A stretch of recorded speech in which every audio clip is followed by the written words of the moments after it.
जय जोहार, नमस्कार। छत्तीसगढ़िया चैनल देख रहे हैं आप। छत्तीसगढ़ की तमाम सभी बड़ी महत्वपूर्ण काम की खबरों की शुरुआत करते हैं आज की पहली बड़ी खबर के साथ। छत्तीसगढ़ में होंगे 2 चरणों में चुनाव, 15 दिसंबर से पहले जारी हो सकते हैं रिजल्ट। भारत निर्वाचन आयोग ने भारत में 5 राज्यों में होने वाले चुनाव को सुचारू रूप से कराने के लिए रणनीति बनाने के लिए 5 राज्यों के 900 ऑब्जर्वर के साथ भारत निर्वाचन आयोग ने बैठक ली। मुख्य चुनाव आयुक्त राजीव धा तथा अनूप चंद पांडे और अरुण गोयल ने सामान्य पुलिस और पर्यवेक्षकों के साथ विचार विमर्श किया। ये पर्यवेक्षक आने वाले विधानसभा चुनाव में महत्वपूर्ण भूमिका निभाते हैं। आने वाले नवंबर और दिसंबर में छत्तीसगढ़, मध्य प्रदेश, मिजोरम, राजस्थान और तेलंगाना में विधानसभा चुनाव होंगे। इस बीच आगामी विधानसभा चुनाव को देखते हुए राजनांदगांव के कलेक्ट्रेट परिसर में दीप जलाकर लोगों को 100% मतदान के लिए प्रेरित किया गया। वहीं जिला पुलिस ने थाना कोतवाली, बसंतपुर, सोनही, चिखली क्षेत्र में फ्लैग मार्च निकाला। राज्य सरकार ने प्रदेश के कर्मचारियों को दी बड़ी सौगात। गोवर्धन पूजा के दिन सार्वजनिक अवकाश तो वहीं भाई दूज के दिन स्थानीय अवकाश घोषित। शासन की ओर से 2 अवकाशों की सौगात दी गई है। विभाग की ओर से 13 नवंबर को मनाए जाने वाले गोवर्धन पूजा को सार्वजनिक अवकाश तो वहीं 15 नवंबर को मनाए जाने वाले भाई दूज को स्थानीय अवकाश घोषित किया है। यह सुविधा रायपुर शहर स्थित शासकीय कार्यालय एवं संस्थाओं में कार्यरत कर्मचारियों को मिलेगी। वहीं राज्य शासन के द्वारा दीपावली की छुट्टी 11 नवंबर से 16 नवंबर के बीच घोषित किया गया है। पंचायत विभाग द्वारा ग्राम पंचायत सचिवों की संशोधित वेतन संरचना समेत कई सुविधाओं के लिए स्वीकृति प्रदान मंत्रालय की ओर से कर दी गई है। राज्य शासन द्वारा प्रदेश के ग्राम पंचायतों में कार्यरत ग्राम सचिवों के स्वीकृत वेतनमान के संबंध में 15 वर्ष से कम सेवा अवधि वाले ग्राम सचिवों को 3,000 से 10,500 रुपए, 1100 ग्रेड पे के साथ 4,000 रुपए वेतन भत्ता दिया जाएगा। वहीं 15 वर्ष से अधिक अवधि वाले ग्राम पंचायत सचिवों को 5,200 से 20,200 रुपए तक वेतन के साथ 3,000 रुपए अतिरिक्त रूप से भत्ता दिया जाएगा। तो वहीं ग्राम पंचायत सचिव को 1 साल में 25 दिन अर्जित अवकाश तथा 12 दिन आकस्मिक अवकाश दिया जाएगा। इसके अलावा वह महिला सचिव जिसके 2 से कम संतान है उन्हें 180 दिन का मातृत्व अवकाश दिया जाएगा। वहीं बच्चे के जन्म के बाद पिता को भी 15 दिन का पितृत्व अवकाश दिया जाएगा। यह आदेश 1 अक्टूबर 2023 से प्रभावशील होगा। तो वहीं पंचायत सचिव के प्रत्येक साल के जुलाई महीने में 3% वेतन भत्ता बढ़ाया जाएगा।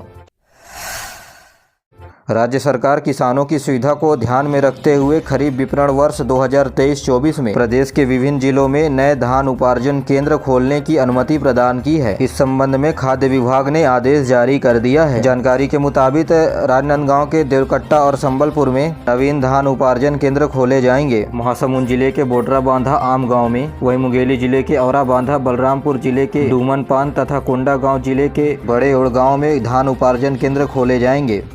कोंडागांव के ग्राम नवा गांव में, तो वहीं कांकेर के बड़ापाल और कोयली बेरा में खोला जाएगा। तो वहीं रायगढ़ के बटरा कछार में तथा सरगुजा के बोंदा मंगारी और सीतापुर बेलजोरा में नवीन धान उपार्जन केंद्र खोले जाएंगे। इन्हें मिलाकर प्रदेश में कुल 25 नए धान उपार्जन केंद्र खोले जाएंगे। आपको बता दें कि प्रदेश में 1 नवंबर से 31 जनवरी तक धान खरीदे जाएंगे। इसके लिए अंतिम पंजीयन की प्रक्रिया 7 अक्टूबर तक होगी। किसानों द्वारा धान बेचने के बाद बैंक लिंकिंग के माध्यम से खाते में किसानों के पैसे पहुंच जाएगा।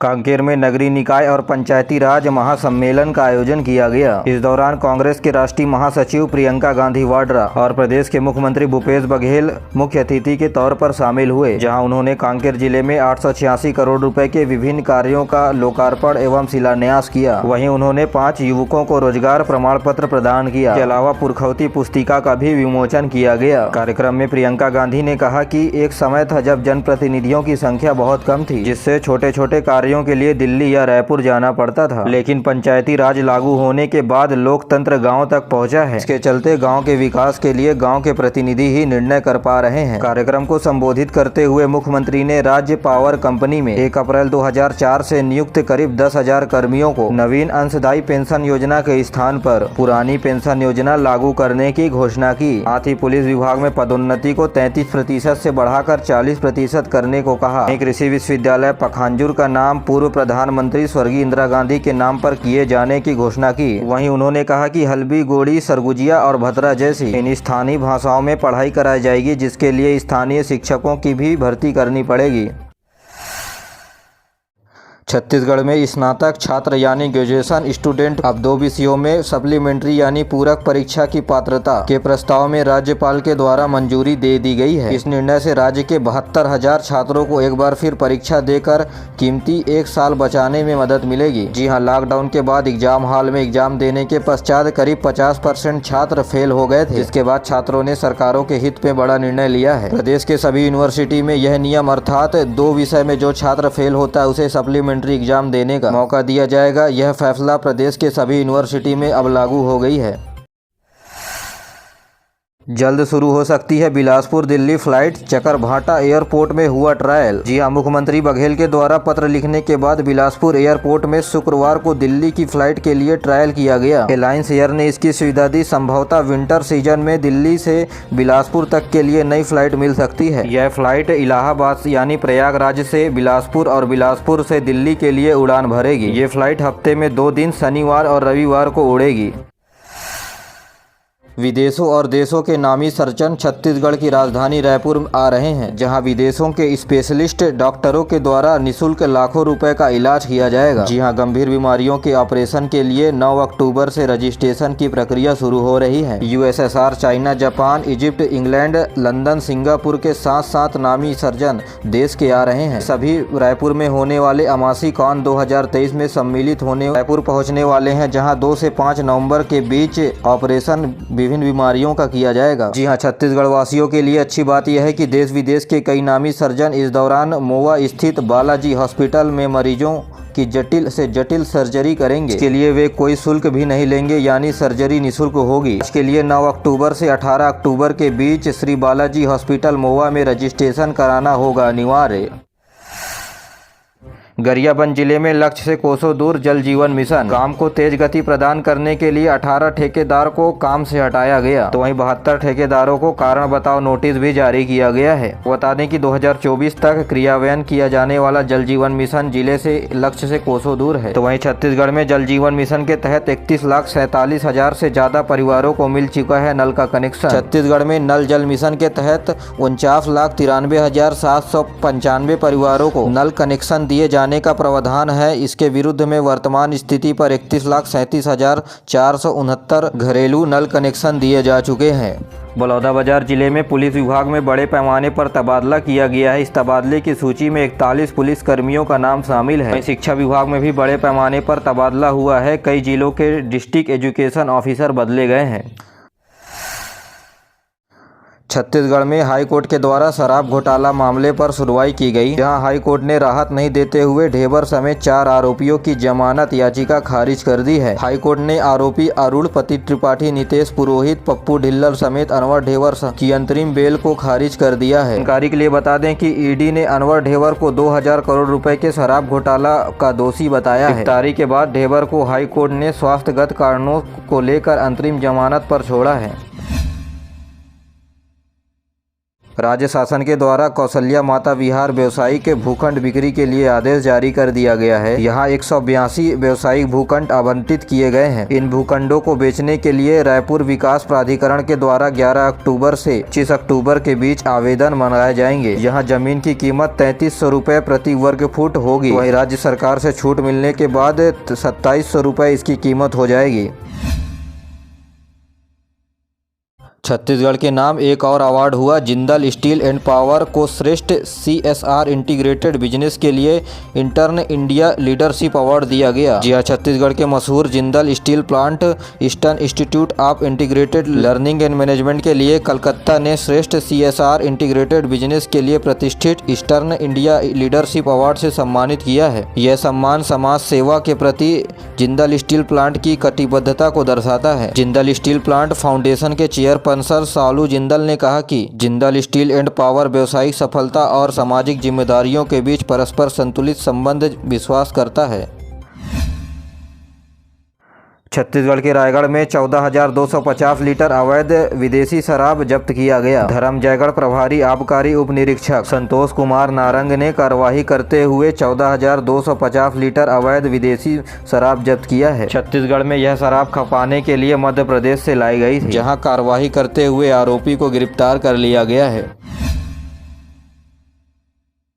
छत्तीसगढ़ में किसानों के लिए फायदे का सौदा बनी खेती। 50% सब्सिडी दे रही है सरकार। जी हां, सरकार के द्वारा फूलों की खेती करने पर 50% की सब्सिडी दी जा रही है। कम जमीन पर ज्यादा मुनाफा कमाने वाले किसानों के लिए अच्छी फसल है। आपको बता दें कि पारंपरिक फसलों की तुलना में फूलों की खेती की लागत आमतौर पर कम होती है, तो वहीं छत्तीसगढ़ के फूलों की मांग पूरे देश भर में हो रही है। बता दें कि राष्ट्रीय बागवानी मिशन के अंतर्गत संरक्षित खेती के लिए 50% की सब्सिडी केंद्र की मोदी सरकार के द्वारा दी जा रही है।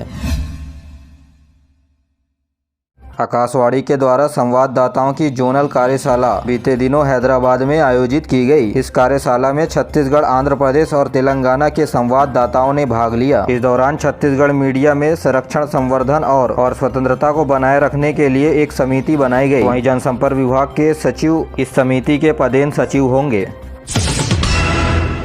छत्तीसगढ़ पुलिस में एसआई भर्ती के बाद अब कांस्टेबल के 5,967 पदों पर होगी भर्ती। पुलिस विभाग ने कांस्टेबल, जीडी, ट्रेडमैन, वाहन चालक समेत करीब 6,000 पदों का विज्ञापन जारी हुआ है। इसके लिए प्रदेश में 10वीं 12वीं से पास अभ्यर्थी ऑनलाइन फॉर्म भर सकते हैं। पुलिस मुख्यालय रायपुर के द्वारा जारी किए गए विज्ञापन के अनुसार इच्छुक अभ्यर्थी 20 अक्टूबर से 30 नवम्बर 2023 तक ऑनलाइन आवेदन कर सकते हैं। जानकारी के लिए छत्तीसगढ़ के पुलिस विभाग के वेबसाइट पर जाकर जानकारी प्राप्त कर सकते हैं। तो वहीं पदों की बात करें तो कांस्टेबल जीडी के लिए 5,125 पद, इसके अलावा वाहन चालक के 325 पद, तो वहीं कमांडर के 652 पद निकाले गए हैं। पदों को जिला वाइज निकाला गया है, जहां सबसे ज्यादा पद रायपुर में 559 हैं, तो वहीं पुलिस अकादमी चंद्रखुरी में 22 पद हैं। इन पदों पर आवेदन के लिए परीक्षा शुल्क ओबीसी जनरल के लिए 200 रुपए, तो वहीं ST/SC के लिए 125 रुपए रखा गया है।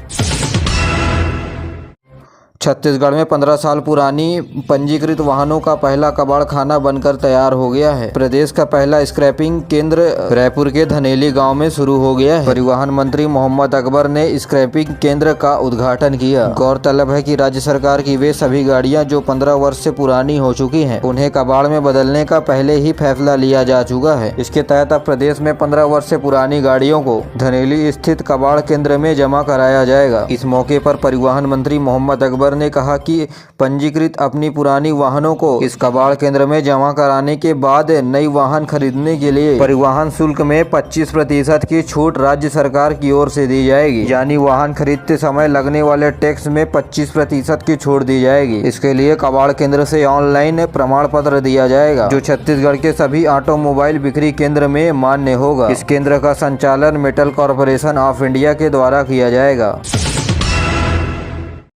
प्रदेश में 150 पेड़ काटकर 50 एकड़ वन भूमि पर किया गया कब्जा। डीएफओ बोली, इसमें ताजुब वाली क्या बात है, पेड़ तो पूरे इंडिया में कट रहे हैं। यहाँ कोरिया वन मंडल के अंतर्गत सोनहत वन परिक्षेत्र के भगवतपुर में ग्रामीणों ने वन अधिकार नहीं मिलने पर 150 साल के बड़े वृक्ष को काटकर 50 एकड़ की वन भूमि पर अवैध कब्जा कर लिया है। प्रकरण की इस कार्यवाही पर डीएफओ पूरे देश में पेड़ों की कटाई की बात कहने लगी। बता दें कि कोरिया वन मंडल में पेड़ों की कटाई का यह पहला मामला नहीं है, ऐसे कई मामले देखे गए हैं।